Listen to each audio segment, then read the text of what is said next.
आप लोग हम सब लोग खड़े हो जाएंगे परमेश्वर का वचन पढ़ने के लिए।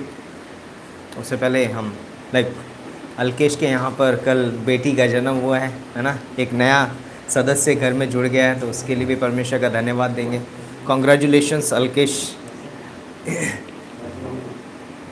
हाँ, और आज अल्केश का बर्थडे भी मैंने विश किया फेसबुक पे किया था। ओके, अल्केश का जन्मदिन भी है तो उसके लिए भी हम बधाई दे सकते हैं। बाद में लास्ट में हम गाना गाएंगे। ओके, तो हम सब लोग खड़े हो जाएंगे परमेश्वर का वचन पढ़ने के लिए। इब्रानियों की किताब उसका 4था अध्याय और उसकी 16वीं पंक्ति। वाह, इब्रानियों का 4था अध्याय और उसकी 16वीं पंक्ति। इसलिए आओ भाइयों और बहनों, यहाँ लिखा है, इसलिए आओ हम अनुग्रह के सिंहासन के निकट हियाब बांध कर चलें। क्या बोल रहे हैं? इसलिए आओ हम अनुग्रह के सिंहासन के पास हियाब बांध कर चलें कि हम पर दया हो और वह अनुग्रह पाएं जो आवश्यकता के समय हमारी सहायता करे। वह अनुग्रह पाएं जो अनुग्रह हमें क्या करेगा? आवश्यकता के समय सहायता करेगा। तो प्रार्थना में हम कब आते हैं? हमें आवश्यकता लगती है ना। जब हमें आवश्यकता होती है, हमें किसी भी चीज़ की आवश्यकता होती है, तो हम प्रार्थना के द्वारा कहाँ आते हैं? परमेश्वर के पास आते हैं। और जब हम परमेश्वर के पास आते हैं तो परमेश्वर हमें एक अनुग्रह देता है और वो अनुग्रह हमको क्या करता है? सहायता करता है। ओके, तो आइए हम प्रार्थना करते हैं। परमेश्वर पिता, हम धन्यवाद देते हैं इस खूबसूरत समय के लिए, इस दिन के लिए, इस वचन के लिए। इस वचन के द्वारा आप हमसे बातें कीजिए और पवित्र आत्मा के द्वारा अगुवाई कीजिए। मेरे मुख को छू, इसे पवित्र कर, से मेरे नहीं पिता परमेश्वर, परंतु तेरे वचन निकले। अपने वचन के द्वारा आप से बातें कीजिए, प्रभु यीशु मसीह के नाम से मांगते हैं, आमीन। ओके, आप सब बैठ सकते हैं।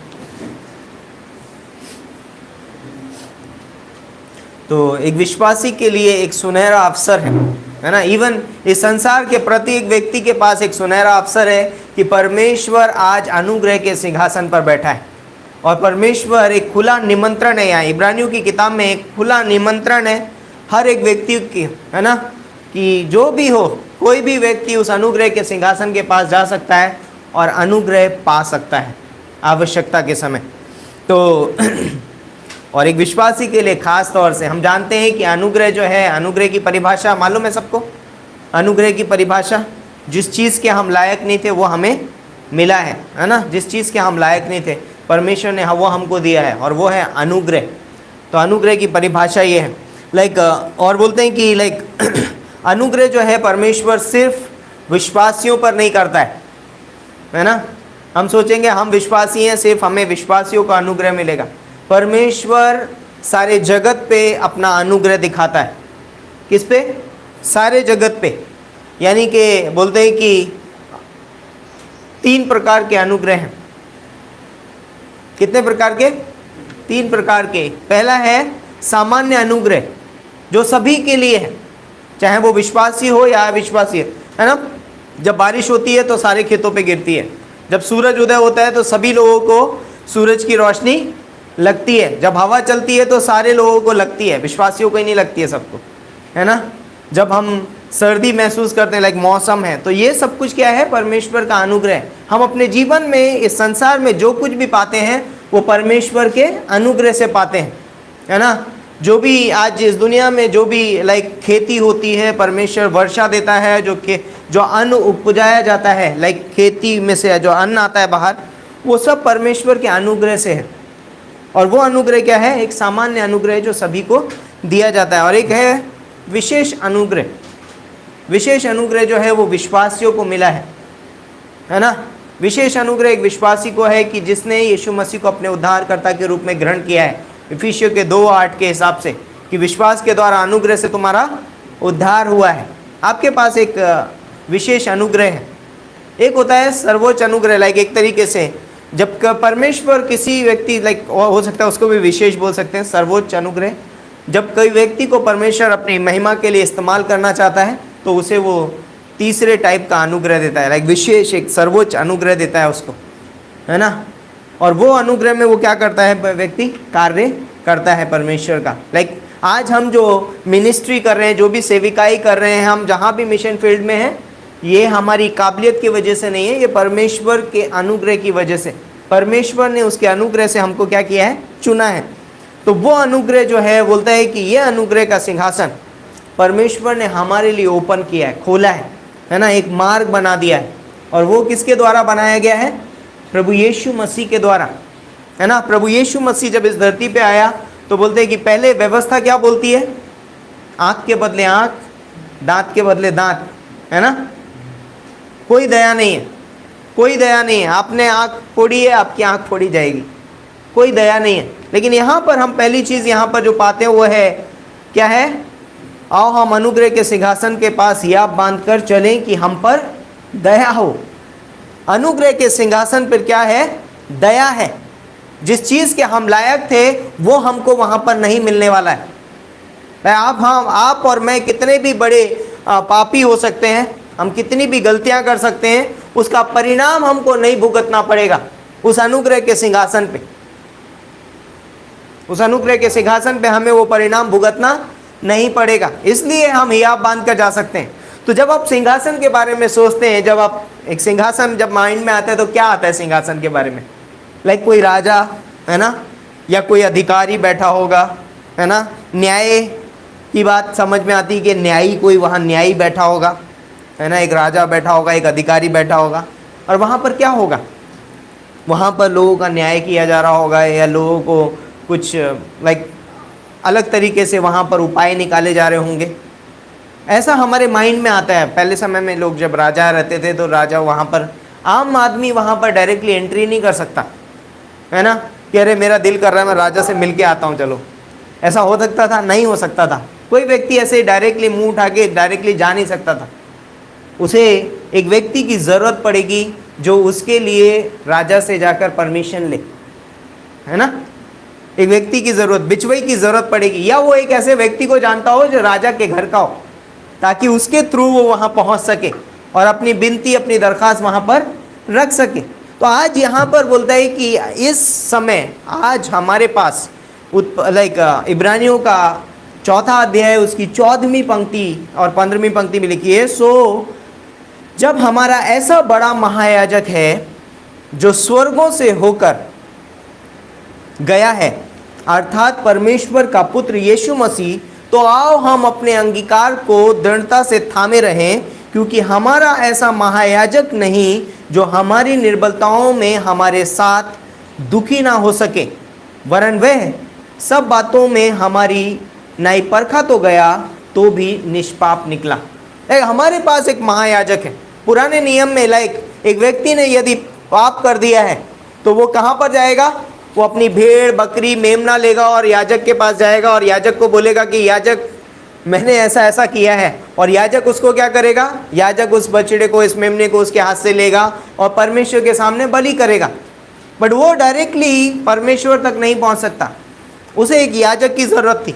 और वो याजक जो था वो दुर्बल याजक था, क्योंकि वो याजक अपने पाप के लिए भी बलिदान चढ़ाता था, है ना। तो उसे भी परमेश्वर के सम्मुख जाने के लिए किसी की ज़रूरत थी, उसे भी एक मेमने की ज़रूरत थी, वो डायरेक्टली नहीं जा सकता था। लेकिन अब इस समय में एक विश्वासी के पास क्या है? डायरेक्ट एक्सेस है। हम सीधे तौर पे परमेश्वर के पास घुस सकते हैं, क्योंकि हमारा ऐसा बड़ा महायाजक है जो हमारी दुर्बलता में हमारे साथ दुखी हो सकता है। बोलते हैं वो सब बातों में परखा तो गया लेकिन निष्पाप निकला। उसे किसी मेमने की ज़रूरत नहीं है, उसी किसी सहारे की ज़रूरत नहीं है। तो हम यीशु मसीह के द्वारा उस सिंहासन तक क्या हो सकते हैं? पहुंच सकते हैं। इसीलिए यहाँ पर 14 पंक्ति होती है, निष्पाप निकला इसलिए आओ। वो निष्पाप निकला इसलिए आओ हम चलें। यीशु मसीह के निष्पाप होने से, यीशु मसीह वो महायाजक होने की वजह से, इसलिए हम जा सकते हैं। हमारे कर्मों की वजह से नहीं, मेरे अच्छे कामों की वजह से नहीं, मेरी सामर्थ की वजह से नहीं, मेरी काबिलियत की वजह से नहीं। बोलता है क्योंकि वो निष्पाप निकला है इसलिए आओ हम चलें। वो निष्पाप निकला है, हम निष्पाप नहीं है, हम पापी हैं, हमने पाप किया था। लेकिन कौन निष्पाप निकला? यीशु मसीह। और वो हमारा महायाजक है, वो हमारा बिचवई है, वो हमारा प्रतिस्थापन है, और वो हमको क्या करता है, जाने के लिए मार्ग तैयार करता है। इसलिए आओ हम चले अनुग्रह के सिंहासन पे, क्योंकि अब अनुग्रह के सिंहासन पर कौन बैठा है, प्रभु यीशु मसीह, और वो कैसा है, दया और अनुग्रह से भरा हुआ है ना। बाइबल क्या बोलती है, यूहन्ना का 1:14 में क्या लिखा है कि क्या हुआ, वचन देधारी हुआ और अनुग्रह और सच्चाई से परिपूर्ण होकर हमारे बीच में डेरा किया। अनुग्रह, वचन सत्य है और अनुग्रह से भरा हुआ है। सच्चाई और अनुग्रह एक साथ चलते हैं, वो ये दोनों अलग नहीं है ना, और कोई भी कम और ज्यादा नहीं है। सत्य और अनुग्रह कैसे हैं, दोनों एक साथ हैं, जुड़े हुए हैं, है ना। अगर सच्चाई और अनुग्रह नहीं बोला तो रूढ़िवादिता आ जाएगी ना, रूढ़िवादी हो जाएंगे आप, लीगलिस्टिक, सच्चाई है सच्चाई सच्चाई सच्चाई, लेकिन उसमें अनुग्रह नहीं है तो क्या हो गया, रूढ़िवादिता हो जाएगी। लेकिन अगर आप ग्रेस ग्रेस अनुग्रह अनुग्रह अनुग्रह बता रहे हैं और सच्चाई नहीं बता रहे हैं तो क्या हो जाएगा, लोग पाप में जीवन व्यतीत करने लगेंगे, है ना। उनको अनुग्रह क्या बन जाएगा, उनके लिए पाप करने का लाइसेंस, है ना, उनके लिए।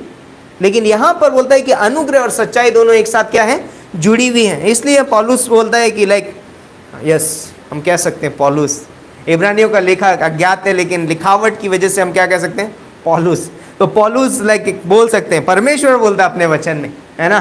कहीं कोई मुझे मिस कोट करेगा, बाद में उठा के बोलेगा पौलुस ने तो नहीं लिखी, बट लिखावट से ऐसा लगता है कि पौलुस ने लिखी, बट गॉड इसको लिखने वाला है, परमेश्वर ने इस पत्री को लिखी है।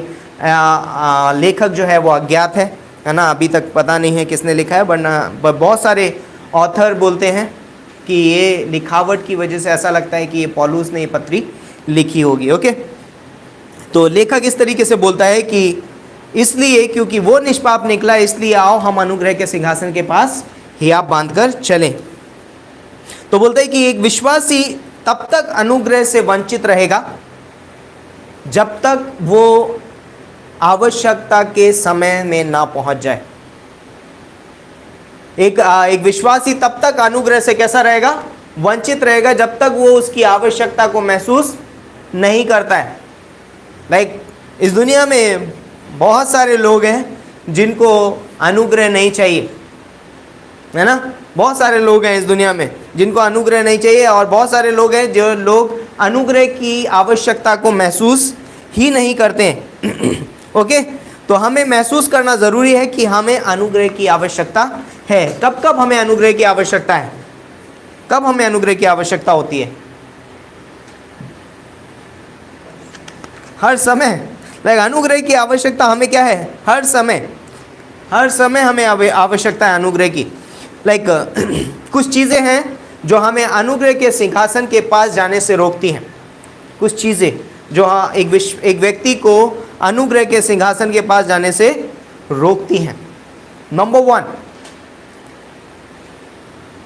I am the perfect one, मैं एक सिद्ध मनुष्य हूं। ये भावना एक इंसान को अनुग्रह के सिंहासन के पास जाने से रोकती है ना। कई बार एक व्यक्ति बोलेगा ना, मैं जो भी करता हूँ मैं बहुत परफेक्शन के साथ करता हूँ, कोई गलती नहीं होती उसमें, है ना।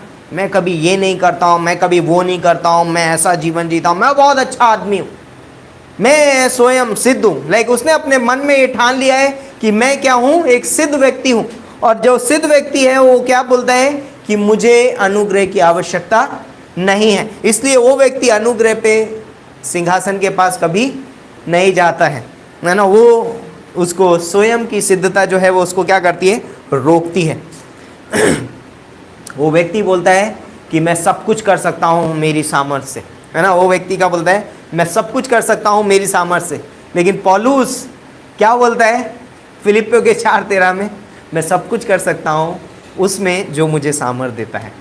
मैं मेरी सामर्थ्य से कुछ नहीं कर सकता। पौलुस ये भी बोलता है कि मैं जो कुछ भी हूँ परमेश्वर के अनुग्रह से हूँ। लाइक एक दीन व्यक्ति, एक नम्र व्यक्ति क्या बोलता है, मैं जो कुछ भी हूँ अनुग्रह के वजह से हूँ। तो जब हम मानते हैं कि लाइक मैं परफेक्ट नहीं हूँ, हम सिद्ध नहीं हैं, हम में बहुत सारी त्रुटियाँ, बहुत सारी गलतियाँ हैं, तो तो हमें महसूस होता है हमें ज़रूरत है अनुग्रह की। आज हम प्रार्थना करने क्यों आए हैं? यदि हम बोलते हैं हम सिद्ध हैं, हमें किसी चीज़ की ज़रूरत नहीं है, हमें क्या ज़रूरत है प्रार्थना करने की? क्यों प्रार्थना करना है? किसके पास जाना है? क्यों जाना है प्रार्थना के लिए? बट आज हम प्रार्थना के लिए क्यों आए हैं? क्योंकि हम कह रहे हैं हम परफेक्ट नहीं हैं, हमें ज़रूरत है, हमें परमेश्वर की ज़रूरत है, हमें उस गॉड की ज़रूरत है और वो हमारी ज़रूरतों को पूरी कर सकता है।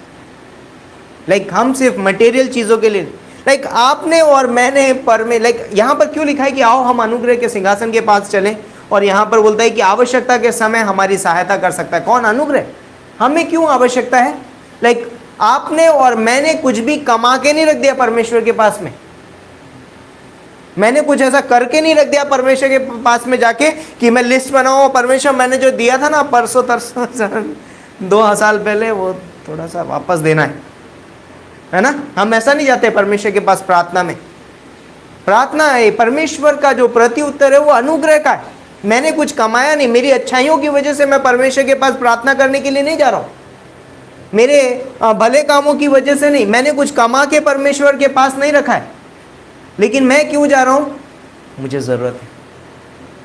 परमेश्वर अनुग्रह में उत्तर देता है। परमेश्वर एक मजदूरी के रूप में हमें उत्तर नहीं देता है कि तूने कुछ किया था इसलिए तुझे ये मैं दे रहा हूँ, है ना। प्रार्थना में दीनता और नम्रता होनी बहुत ज़रूरी है, क्योंकि हमने कुछ किया नहीं है।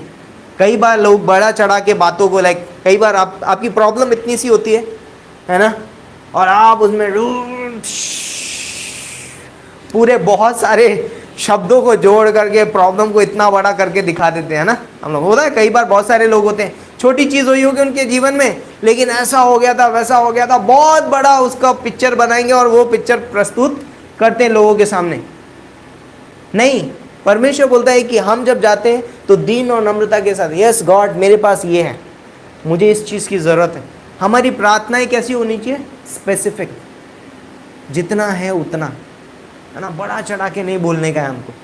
जितनी जो प्रार्थना की, जो इस चीज़ के लिए हमें प्रार्थना करनी है, जो प्रार्थना करनी है उसी के लिए हम प्रार्थना करें, है ना, बड़ी चीज़ें ना करें। तो यहाँ पर बोलता है कि वो व्यक्ति क्या बोलता है?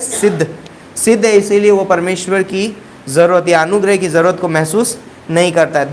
दूसरा पॉइंट है जो हमें अनुग्रह के सिंहासन के पास जाने से रोकता है, वो है अच्छे कर्मों पर आधारित जीवन जीना।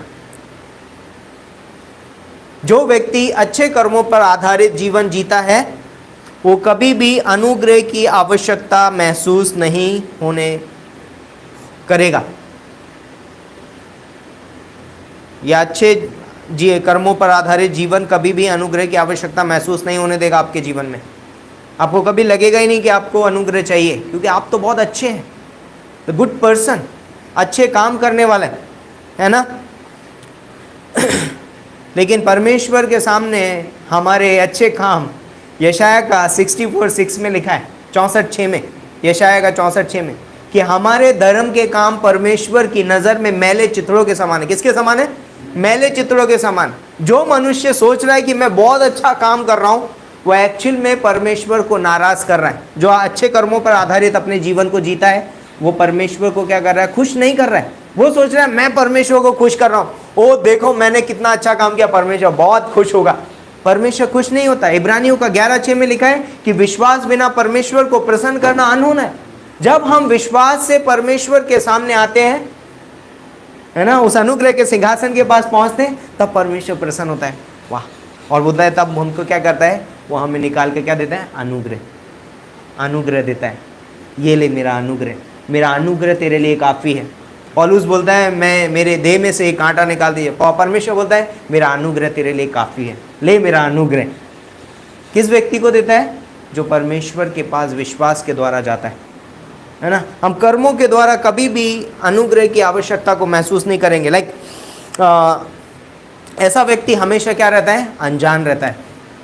ऐसा व्यक्ति हमेशा अनजान रखता है। उसको लगता है कि वो बहुत बहुत बढ़िया व्यक्ति है और वो जो भी कर रहा है बहुत अच्छा कर रहा है, बट एक्चुअल में वो गलत कर रहा होता है। पता है शाऊल राजा की कहानी? शाऊल राजा क्या कर रहा था? शमूएल ने उसे करा था, परमेश्वर ने बोला उसको कि सारे अमालेकियों को मार देना, है ना, जानवरों को मार देना। पर शाऊल ने क्या किया?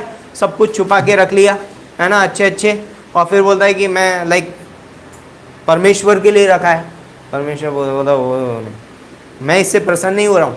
तू कितने मोटे बैल और मेरे लिए बछड़े रखे हैं, उससे प्रसन्न नहीं हूँ मैं अपनी बात के माने जाने से ज़्यादा प्रसन्न होता हूँ। दूसरी चीज़ लाइक शाऊल वो करने लग गया जो उसे नहीं करना चाहिए था। अच्छा व्यक्ति हमेशा वो करता है जो उसे नहीं करना चाहिए था। उसको लगता है मैं ये भी कर सकता हूँ, मैं ये भी कर सकता हूँ, मैं वो भी कर सकता हूँ। उसने सैमुएल का पद निभाने की कोशिश की, उसने बलिदान चढ़ाए और उसने कहा क्या तू रुक नहीं सकता था? बोलते तुझे बहुत देर हो रही थी। और बोलते कि परमेश्वर ने उसको क्या किया? अयोग्य ठहराया राजा होने से। तो जो अच्छा व्यक्ति है, जो सोचता है कि मैं अच्छा कर रहा हूँ, वो एक धोखे के अंदर है ना। वो सोचता है कि मैं परमेश्वर को प्रसन्न कर रहा हूँ, लेकिन वो एक धोखे के अंदर है। शाऊल एक अच्छा उदाहरण है हमारे लिए। शाऊल राजा वो हमेशा सोचता रहा कि परमेश्वर प्रसन्न हो रहा है। परमेश्वर प्रसन्न नहीं था उससे।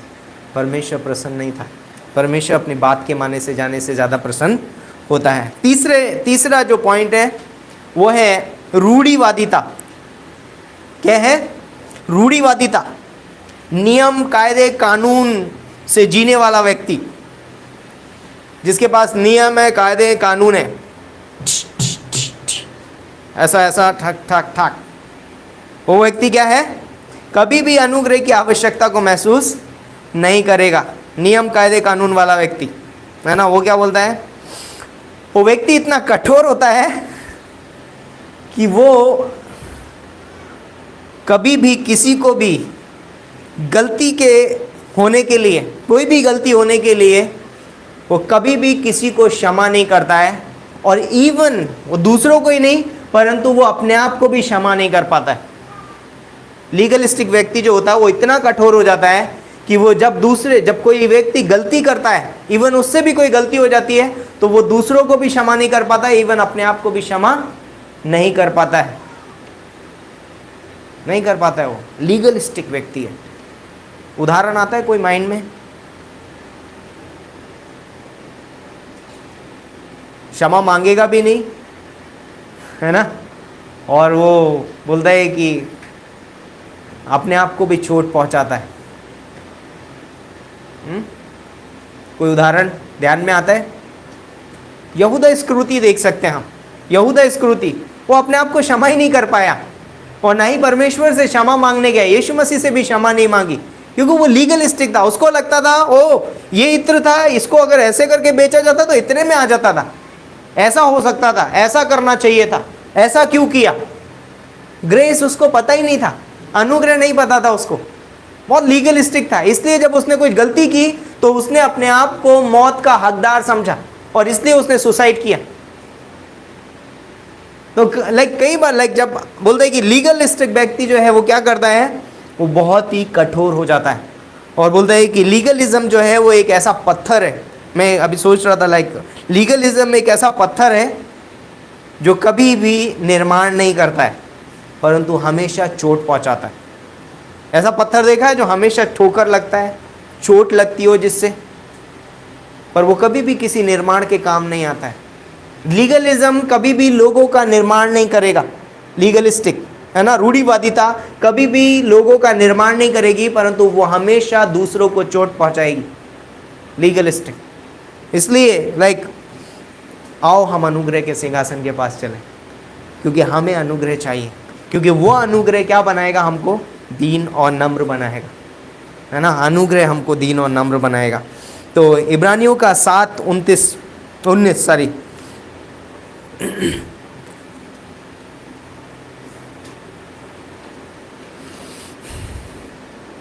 रूढ़िवादिता कभी किसी की उन्नति नहीं करती है ना, हमेशा लोगों को नीचा दिखाती है, नीचा गिराती है, उनकी गलतियां बताएगी उनको।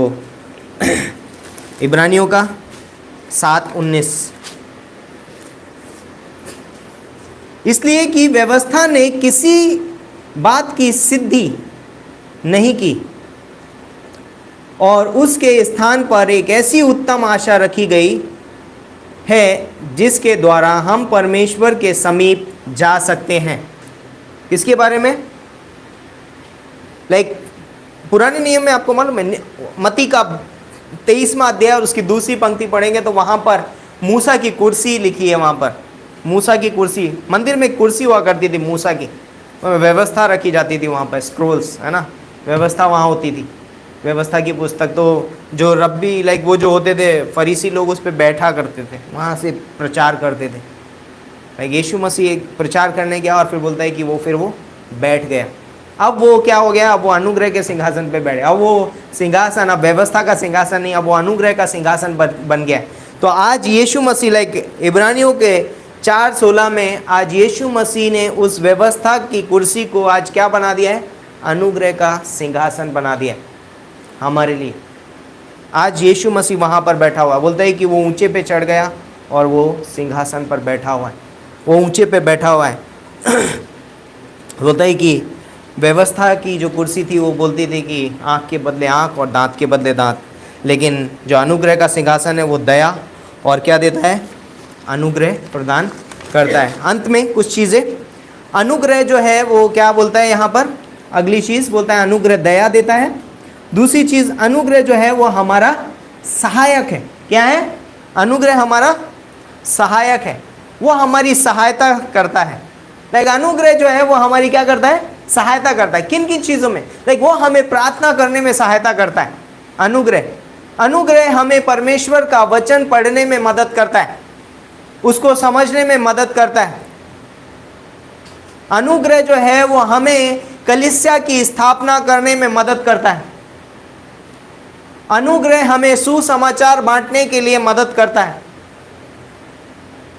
अनुग्रह हमें लोगों को बढ़ाने में मदद करता है। अनुग्रह हमें कलीसिया की उन्नति करने में हमारी मदद करता है।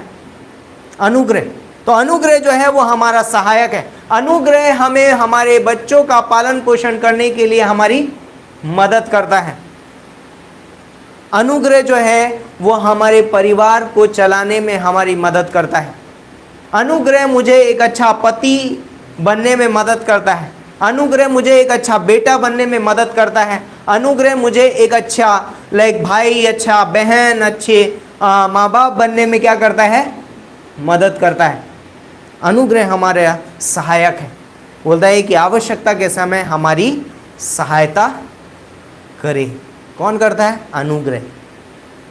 वो अनुग्रह पाएं जो आवश्यकता के समय हमारी क्या करे, सहायता करे। आपके जीवन में यदि आप किसी भी समस्या से गुजरें, कब हमें अनुग्रह की आवश्यकता होती है, एवरी टाइम। ऑक्सीजन लेते हैं हम मुंह से सांस, जब जितनी बार आपको शरीर में सांस ले रहे हैं, आप छोड़ रहे हैं, उतनी ही बार आपको अनुग्रह की आवश्यकता है ना। क्योंकि हम परफेक्ट नहीं हैं, हम सिद्ध नहीं हैं, है ना। हमें रूढ़िवादी नहीं बनना है। हमें बोलते हैं कि स्वधर्मी नहीं बनना है, हाँ, सिद्ध नहीं बनना है। हमें अनुग्रह की ज़रूरत है, हमें अनुग्रह की आवश्यकता है। तो बोलता है कि हम सब पापी हैं। रोमियो के 3:23 के हिसाब से कोई सिद्ध नहीं है, सब विधर्मी थे, लेकिन परमेश्वर के अनुग्रह ने हमको क्या बनाया है, सिद्ध बनाया। अनुग्रह हमारे जीवन के हर एक क्षेत्र में हमें बढ़ने के लिए हमारी सहायता करता है। हमारे जीवन में आत्मिक रूप से बढ़ने के लिए हमारी मदद करता है। तो जब हम गिर जाते हैं, है ना, नीति वचन का 24:16 में लिखा है कि धर्मी जन चाहे 7 बार गिरे फिर उठा खड़ा होगा। कौन हमें धर्मी बनाता है, अनुग्रह हमें धर्मी बनाता है, और वो हमारी मदद भी करता है। जब हम गिर जाते हैं तो अनुग्रह हमें उठाने में मदद करता है। अनुग्रह हमें खड़े रहने में या बने रहने में मदद करता है। रोमियो का 5:2 के हिसाब से हम अनुग्रह पे बने हैं, है ना। अनुग्रह हमें बने रहने के लिए, खड़े रहने के लिए क्या करता है, सहायता करता है।